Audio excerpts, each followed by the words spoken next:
আসসালামু আলাইকুম বন্ধুরা, আপনারা সবাই কেমন আছেন? আশা করছি খুব ভালো আছেন। আমিও ভালো আছি আপনাদের দোয়া এবং আশীর্বাদে। তো আজকে আমি আবারও একটা রেসিপি নিয়ে হাজির হয়ে গেছি আপনাদের মাঝে। আজকে আমি করে দেখাবো প্যাঙ্গাস মাছ। প্যাঙ্গাস মাছ অনেকে খেতে চায় না গন্ধর জন্যে। অনেকেই বলে যে ভালো লাগে না খেতে, অনেক রান্না করলে নাকি অনেক গন্ধ ছাড়ে। তো আজকে আমি কিভাবে রান্না করছি সেটাই আপনাদের সামনে দেখাবো। তো চলুন, আমি এখানে প্যাঙ্গাস মাছ ভালো করে পরিষ্কার করে ধুয়ে নিয়েছি। অবশ্যই 2-3 বার নুন দিয়ে এটাকে ধুয়ে নিতে হবে। আর আমি এখানে নিয়েছি কুসুম গরম পানি, মানে হাতটা সহ্য করা যায় ডোবালে এরকম অবস্থায় ওই পানিটার মধ্যে আমি দিয়ে দিয়েছি লেবু, পাতিলেবুর রস। আপনারা মাছের অনুযায়ী পাতিলেবুটা দিয়ে দেবেন। তো পাতিলেবুটা দিয়ে আমি এখানে মাছটাকে আমি ভিজিয়ে রেখে দেব 10 মিনিটের জন্য। পানিটা খুব বেশি গরম করবেন না, হালকা কুসুম গরম পানির মধ্যে আমি মাছটাকে এইভাবে ডুবিয়ে রেখে দেব 10 মিনিট। তো 10 মিনিট পর আমি মাছটাকে তুলে নিয়ে আবারও হলুদ আর নুন মাখিয়ে নেব। নুন আর হলুদটাকে ভালো করে মাছের মধ্যে মাখিয়ে নেব।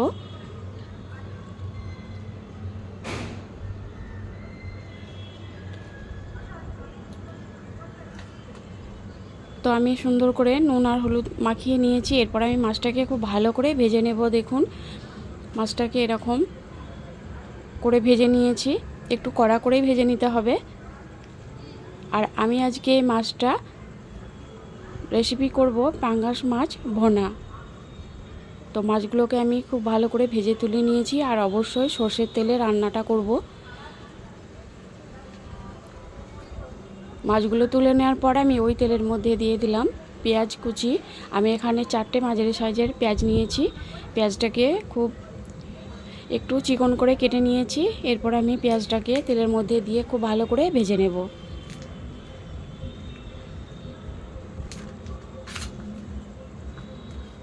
এর মধ্যে আমি দিয়ে দিলাম স্বাদ মতো নুন, কারণ পেঁয়াজের মধ্যে নুনটা দিয়ে দিলে খুব তাড়াতাড়ি পেঁয়াজটা নরম হয়ে যাবে।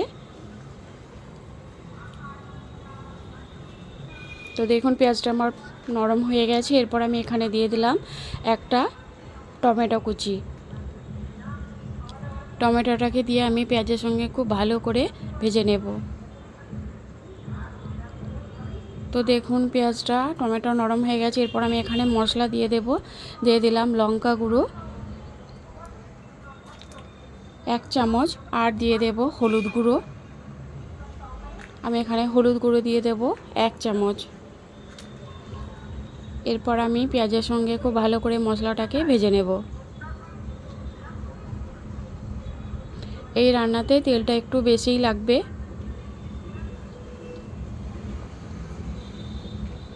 তো দেখুন, মশলা, পেঁয়াজ, টমেটো খুব ভালো করে ভেজে নিয়েছি। এরপর আমি এখানে দিয়ে দেব জিরে গুঁড়ো, আর দিয়ে দিলাম কাশ্মীরি লঙ্কা গুঁড়ো 1/2 চামচ করে। জিরে গুঁড়ো আর কাশ্মীরি লঙ্কা গুঁড়ো 1/2 চামচ করে আমি দিয়ে দিলাম। দিয়ে আবারও খুব ভালো করে মশলাটাকে ভেজে নেব।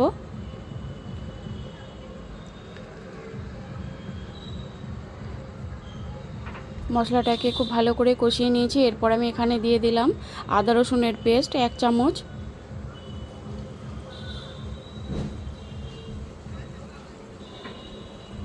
এরপর আমি এখানে দিয়ে দেব গোটা রসুনের কোয়া 4-5টা।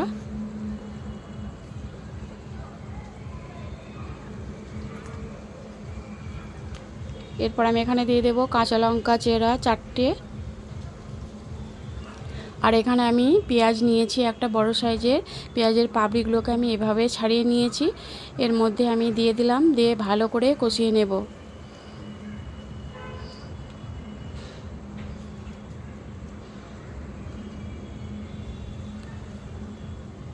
তো দেখুন, মশলাটা আমার প্রায় কষানো হয়ে গেছে। এর মধ্যে আমি দিয়ে দিলাম 2-3 চামচের মতো হবে পানি। পানিটাকে দিয়ে একটু ভালো করে আবার মশলাটা, পেঁয়াজগুলো ভালো করে কষিয়ে নেব। তো এটা আমার কষানো হয়ে গেছে। দেখুন, এর মধ্যে আমি ভেজে রাখা মাছগুলো দিয়ে দেব।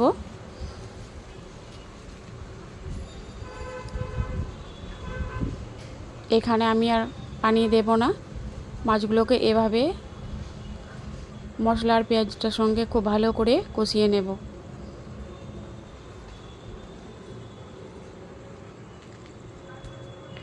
এখানে আমি মাছটা ভোনা করব, তার জন্য আমি এখানে খুব বেশি পানি ব্যবহার করিনি।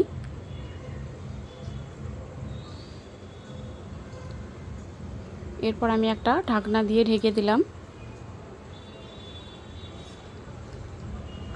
তো মাছটা আমার প্রায় হয়ে গেছে কষানো।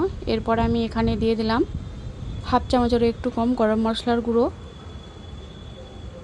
হাতের কাছে যদি আপনাদের ধনেপাতা থাকে অবশ্যই ধনেপাতা দেবেন।